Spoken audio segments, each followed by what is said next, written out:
は海賊王になる男だ。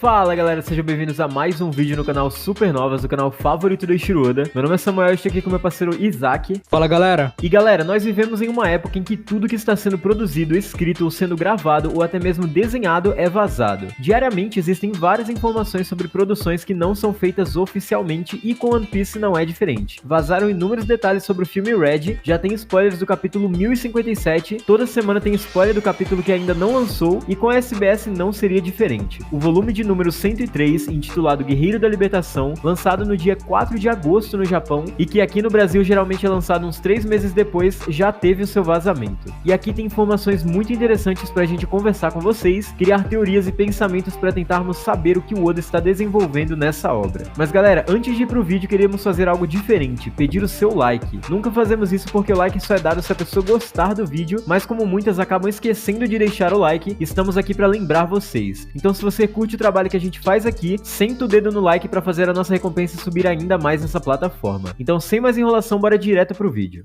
Exatamente, e esse SBS do volume 103 trouxe muita informação, e a parte que nos mais chamou a atenção foi essa, o desenho dos comandantes do Kaido quando eram crianças. Já nos foi mostrado em outros SBS alguns personagens crianças, o que gera, querendo ou não, teorias. Já vimos o Barba Branca, os almirantes e talvez o mais importante, o Barba Negra, sentado com a lua crescente em cima dele, o que por si só levanta inúmeras teorias, porque a lua tem grande significado em One Piece. E aqui não foi diferente. Oda desenha pra gente as estrelas principais e os Tobiropos. E o único que queríamos falar aqui é o King, porque como vocês podem ver, todos não apresentam muita novidade em seus estilos. São apenas eles pequenos e fofos, como qualquer criança em One Piece. Talvez o único que dê pra fazer isso seria o Rusu, devido ao seu corte de cabelo que nós vimos recentemente no flashback do Shanks. Ele realmente só começou a usar aquela máscara após ter escapado da prisão. E sinceramente acho que não precisaria usar uma máscara, é só cortar o cabelo que já seria outro disfarce. Mas isso levanta aqueles argumentos. Se não mostra a testa, só pode ser um membro da tribo dos Três Olhos. Inclusive o Killer também tinha o mesmo corte de cabelo quando menor, e quando mais velho também usa uma máscara que nem o Rusu. E vários fãs já notaram que de vez em quando, uma sombra que expressa intensidade em One Piece aparece na testa dele. A gente não vai entrar aqui nessa teoria do Killer, o que a gente pode dizer aqui é que seria muito bacana realmente se for verdade, o que colocaria Kid um passo à frente da busca pelo tesouro. Mas sobre o Rusu, nós discordamos sobre que ele seja um membro dessa tribo, por causa desse diálogo. Kaido pergunta a Big Mom se Purin já despertou o poder dessa tribo, o poder de escutar a voz de todas as coisas e assim ter a capacidade de entender um poneglyph. Big Mom nega e logo depois falam sobre a Robin, que era a outra opção deles desvendarem as Pedras Vermelhas. Então existem duas opções aqui. Ou Kaido não sabe que Rusu é um desses membros, ou a segunda opção é que ele sabe que ele não é, portanto não o considera como alguém importante para tal tarefa. E nós acreditamos que seria essa segunda opção. Ok, a gente acaba se estendendo aqui um pouco no Rusu, mas não tem jeito. Todos os mínimos detalhes são interessantes de serem comentados. Mas vamos lá falar sobre o King agora. Ele aparece aqui vestido normalmente, porém segurando uma lança, o que diferencia com a arma que ele usa atualmente. E isso leva pro Nika. Nika é um personagem que surgiu aqui em Wano, apesar de nós sabermos da sua existência há um tempo, só que por outro nome, como Joy Boy. Não é à toa que tudo sobre esse personagem foi revelado aqui em Onigashima, desde o seu nome até mesmo o seu visual. A presença de King talvez fosse importante para que pudéssemos saber mais sobre esse personagem e ver um pouco além do que nos foi apresentado.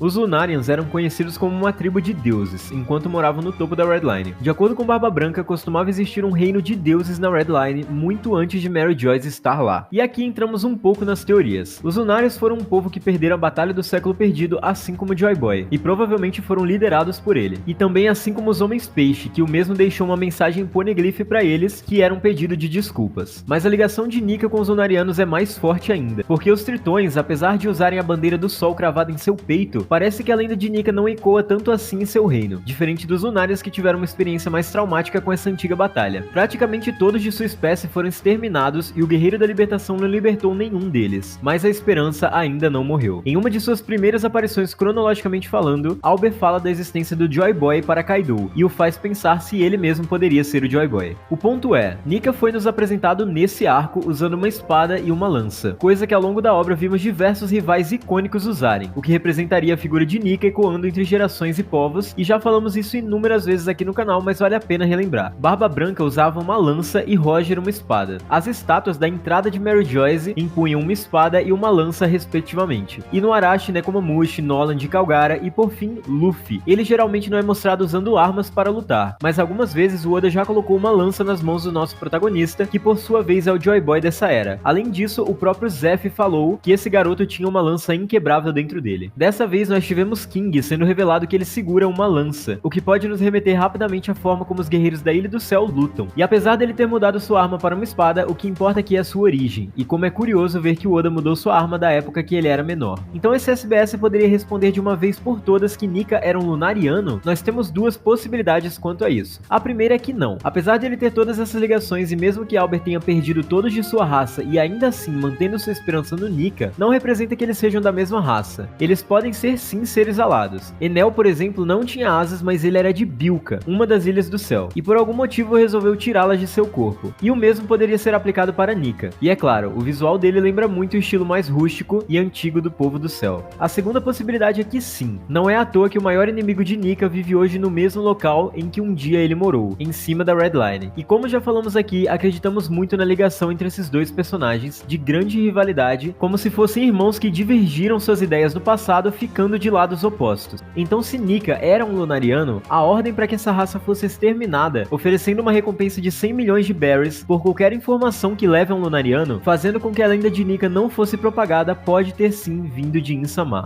E galera, é claro que a gente não vai trazer tudo aquilo que foi dito no SBS, nós vamos pegar apenas as melhores perguntas e as melhores respostas do Oda. Até porque tem perguntas feitas pelos fãs como: por que Momonosuke é tão pervertido quando tem 8 anos? Aconteceu mesmo com o Oda Sensei? Sim, alguém realmente perguntou isso, e o Oda resolve responder isso para um mangá que vai ser publicado mundialmente. Imagina se a gente resolvesse responder perguntas assim nos nossos vídeos de perguntas, cara. E após ter concluído aí nosso pensamento sobre esses desenhos que o Oda trouxe dos comandantes mais jovens, quando eles eram crianças, a gente pegou outra pergunta muito boa desse SBS que é ligada ao Sanji. O leitor fala o seguinte: Oda, me diga, o rato Shuji que Osomi tem parece idêntico ao rato que o Sanji fazia comida quando era criança. Eles são parentes ou algo assim? E é até uma pergunta meio redundante, mas a forma que o Oda responde é sensacional e está ligada à nova forma do Sanji e como ele usa seus poderes. Ele fala o seguinte: você se lembrou bem, a bondade de Sanji pode ser vista pelo fato de que ele é apreciado pelos ratos. Eles não são parentes, mas me senti aliviado ao ver que a Germa não levou Sanji quando vi um camundongo idêntico ao da época gostando dele. No entanto, Sanji tornou-se mais forte pelo poder da ciência, que se manifestou em seu corpo.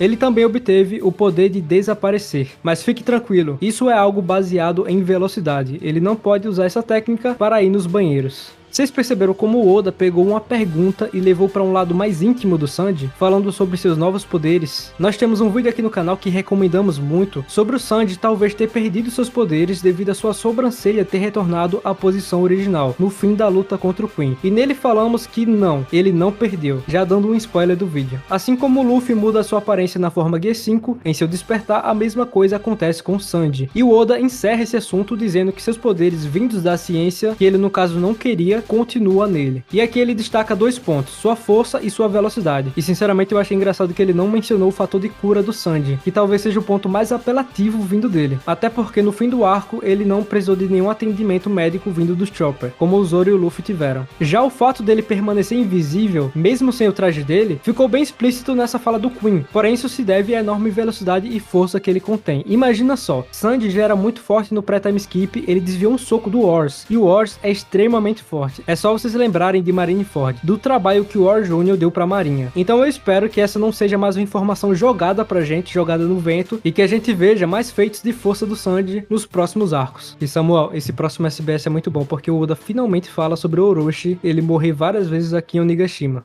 E galera, eu estava com saudade de falar dele aqui no canal. Finalmente nós podemos citar o nome lindo de Kurozumi Orochi, esse personagem que marcou tanta gente no arco de Onigashima. Um leitor pergunta pro Oda: por que Orochi ainda está vivo? Isso significa que a Hebi Hebi no Mi modelo mítico Yamata no Orochi tem 8 vidas? O Oda responde que sim, se você não cortar a cabeça dele 8 vezes, ele não morre. Esse também é o seu poder, muito irritante. E galera, é muito bom saber que o Oda sabe que o Orochi é um pé no saco. Nós entendemos o papel de Orochi na história, apesar de falarmos que não aguentamos aguentamos mais olhar na cara dele, hoje até que a gente sente um pouco de saudade. Pô, cara, no começo do vídeo a gente pediu like, aí tu fala isso, aí já vai vir os dislikes, né, velho? Um canal bom tem que ter fã e hater, meu amigo, não tem jeito. Mas galera, é óbvio que toda obra precisa de um personagem como ele para que um protagonista tenha sua vingança ou desenvolvimento em cima disso. Podemos citar rapidamente alguns personagens irritantes de outras obras que ajudaram, querendo ou não, o desenvolvimento de um protagonista. São eles, o Joffrey de Game of Thrones, que fez com que a Sansa Stark crescesse na história, o Negan de The Walking Dead, que fez com que a Meg e o Rick enfrentassem o luto e mais à frente vemos como esses personagens evoluíram, e por fim aqui mesmo em One Piece, o irmão que foi adotado pela família de Sabo, o Stelly. Sol mostrou o quão distante ele estava daquela sociedade e que esse filho idealizado pelos seus pais na figura desse irmão mais novo não era ele, e não era o que ele achava certo. Então essas figuras odiáveis estão aqui pra isso, por mais que a gente não goste, e no fim Orochi permaneceu vivo para que ele tivesse aquele desfecho com a Hiyori, que foi uma das principais vítimas dele durante essa época em que ele dominava o país de Wano. É claro que nós achamos que a Hiyori não atingiu o potencial que ela poderia ter alcançado nessa cena, mas nós entendemos a intenção do Oda. E galera, é claro que é quase impossível falar de tudo que aconteceu nessa SBS, mas aqui nós tentamos abordar os pontos mais interessantes e relevantes. E como sempre, é daqui que a gente tira informações cruciais para desenvolver várias teorias. Nesse caso foi importantíssimo a nova informação sobre o visual do King, para nós pensarmos mais a respeito do Nika e até um pouco mais sobre o Sanji. Estamos ansiosíssimos pro lançamento desse volume aqui no Brasil também, pra gente poder comprar e completar nossa coleção. E agora que o arco de Wano finalmente acabou, esperamos ter vocês com a gente para continuar navegando com chapéu de palha rumo a One Piece. E é com isso que nós encerramos esse vídeo, galera. Espero que vocês tenham gostado. Se vocês gostaram, não se esqueçam, deixem um like aí embaixo e se inscrevam no canal se ainda não são inscritos. Nós fazemos vídeos toda semana de One Piece e em breve queremos começar a trazer outros animes no canal. No mês de outubro já temos um anime garantido que nós vamos trazer pra cá, que é Chainsaw Man. Chequem os links na descrição das nossas redes sociais, o Discord, o Instagram e a plataforma de lives do canal. E é isso, galera. Valeu! Valeu, galera!